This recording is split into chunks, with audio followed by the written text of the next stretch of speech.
Hello and welcome back to the channel. In this video I'm going to be sharing with you how to cut and sew a transparent corset base that you can use for your ashwebi or bridal wear. And if you haven't yet seen the drafting tutorial, please go down to my YouTube channel, or I'm going to leave the link at the description box. And if you haven't yet subscribed, please don't forget to hit on the subscribe button. Give this video a thumbs up. So let's dive right into today's video.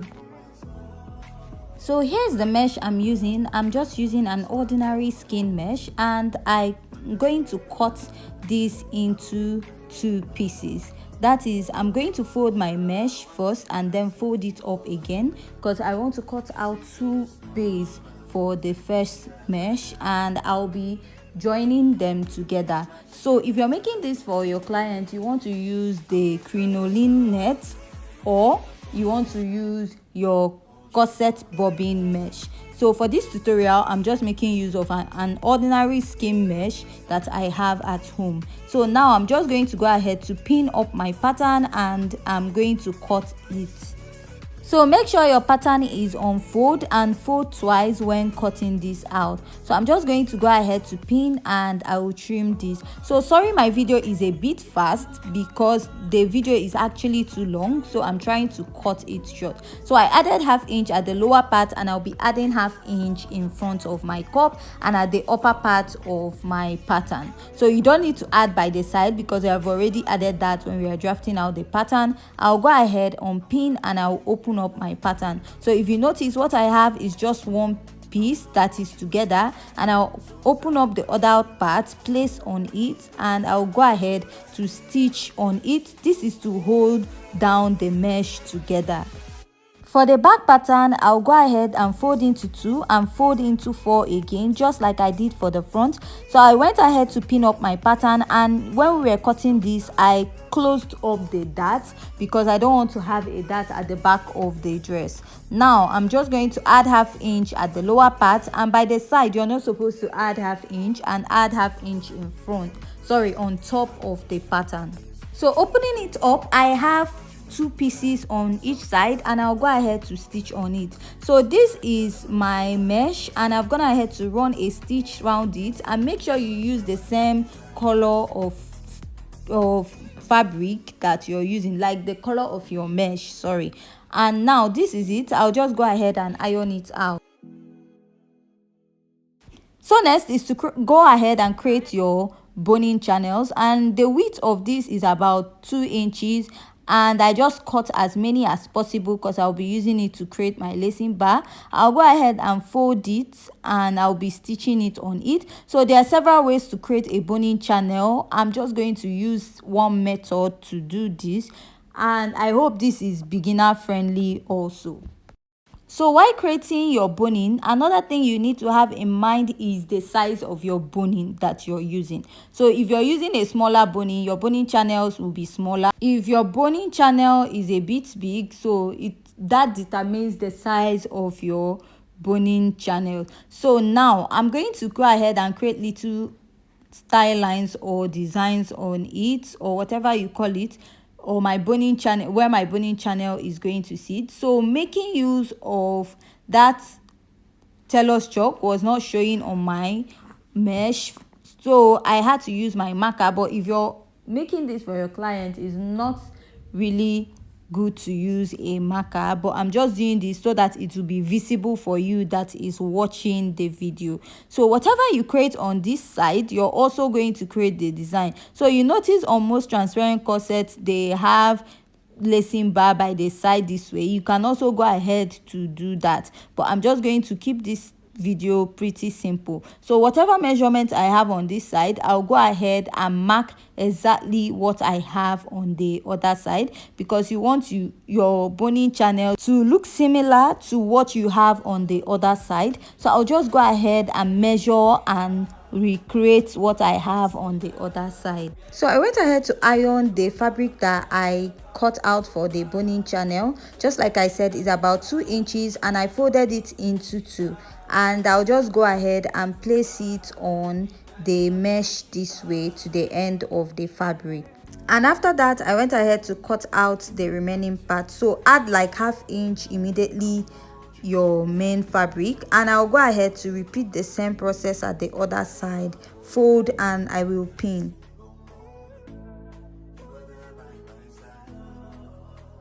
So after this, I'll go ahead to run a stitch at the edge, and I'll go ahead to open up that folded part, and I will tuck it in and top stitch on it so that I'll have a neat finishing at the back. So let's go over to the sewing machine and I will show you how to do that.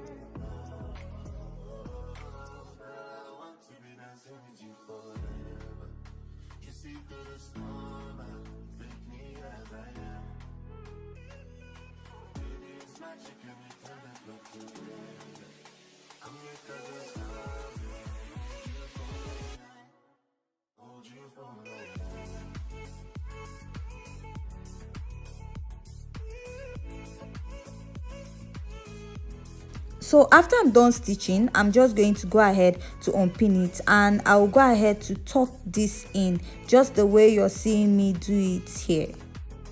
So by so doing this, your boning will be in between this and it will not be showing at the back of your dress. Now I'll just go ahead to pin it down before I'll go ahead and I will top stitch at the end close to that folded edge.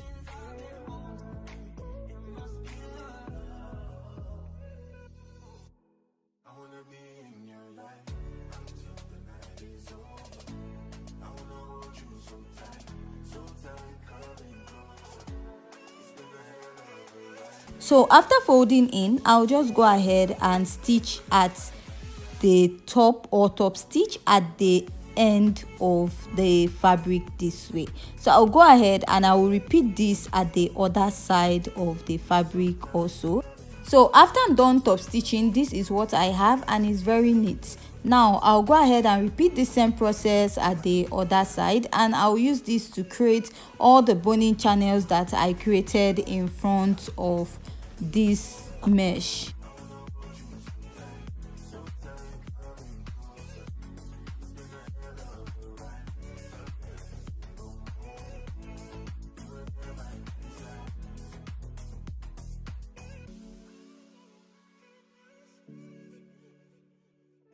So after I'm done sewing, this is what I have. I will go ahead and create the same process that I use in creating the boning channels on this, the center and the one next to it. I will be doing this for the sides also, and I will repeat this at the other side of the mesh too.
So after I'm done sewing, this is what I have, and I'll be placing a mesh on it, and this is optional. This is only to create a skin tone effect. So before you place it, make sure you check your grain line. So the part that is not too stretchy is the part you'll be placing this way.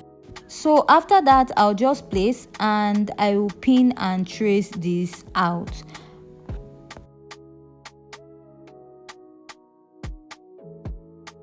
So just like I said earlier, this is optional. If you're actually going to build your boning channel, you might not need doing this. But if you want to create a skin tone effect on it, just to make it look like your skin, you can just place your mesh over it and still trace it out. So after this, I'll just go ahead and trace out the pattern. So while tracing out, you have to be careful not to trace out the exact or your half inch for joining or sewing allowance. So after I'm done tracing out, I'm going to go ahead to place this, that is the side facing each other, and I'm going to pin. I'll be pinning it up, that is facing the right side of the lacing bar area. This is so that I can trim it out with half inch and also create a lacing bar on it and to give it a neat finishing after I'm done. So I'll go ahead and also pin with half inch on this side.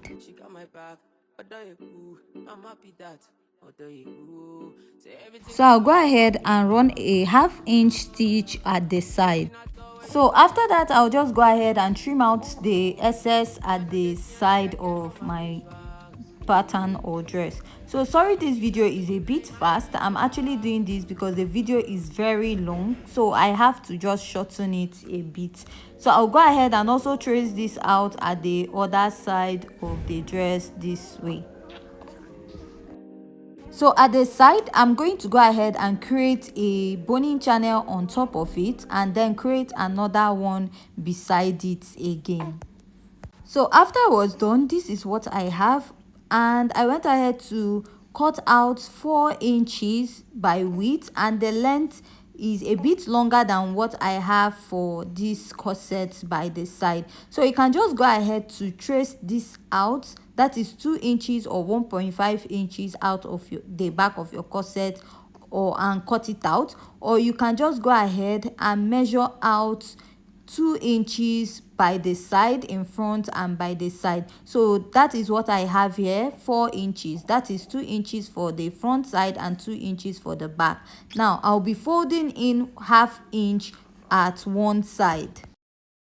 That is, if you fold half inch at one side, you'll be having 1.5 inches left. And for the back also, I'm going to repeat the same, fold in half inch by the side. So the lacing bar area I want to create is about 1.5 inches. That is half inch for boning channel, half inch for eyelet, and half inch for another boning channel. So that's why I have 1.5 inches, and adding it half inch for joining or stitching up allowance to the main fabric. You'll be having 2 inches at both sides. So before sewing, I went ahead to fold it into 2 and I ironed to create that line to show the half part of my lacing bar area. And after that, I folded in half inch, and then the mesh will be stopping at that line in between the lacing bar that I cut out. So I'll just go ahead and pleat with half inch and I will pin it down. So I'll go ahead and I will fold over the other side and I will pin it. Then I will pin to the end with half inch, just like I pinned at the back pattern of this lacing bar area. So I don't know if you understand what I'm saying, but if you have a question, please leave it at the comment section. So I'll just go ahead and pin it, repin it back again to the end of this side, and I will be top stitching on it. So when you're top stitching on it, make sure that it is also stitching at the back very well, so that you not have any opening at the lacing bar at the back of your dress. So I'll go ahead and I will top stitch on it, and you can top stitch like twice to make sure it is secure. So I'll just go ahead and mark half inch for the boning channel, half inch for lacing bar, and so after that I'll go ahead and mark half inch for the lacing bar, mark half inch for eyelet space, and half inch again for the boning channel. I'll mark this to the end and I'll be stitching on it on both sides. So after that, you'll be repeating this at the other side. So this is what I have. And now we're going to go ahead to pipe the upper part of this. So I'll go ahead and place with half inch, and I'm going to turn it and go ahead to top stitch. So make sure you fold up the edge so that you don't have any rough edge sticking out at the end of your lacing bar area. So I'm just going to repeat this on this side, And after that, you want to go ahead and also create the same effect at the center and at the side. So after doing that, this is what I have, and I'll go ahead to work on my cup for this. So here is my cup, and I'll just go ahead to fold it up this way, and I'll be creating a 3 inches dart on it. That is the length of the dart will be 3 inches, and I'll just stitch up 1/2 inch on both sides. So I'll repeat the same process at this side, also at the other side of my cup. So here is my cup, and I've gone ahead to add boning to it, that is to cage it. So in my next video, we'll be continuing where I'll be attaching this to the dress, and I'll finish it up.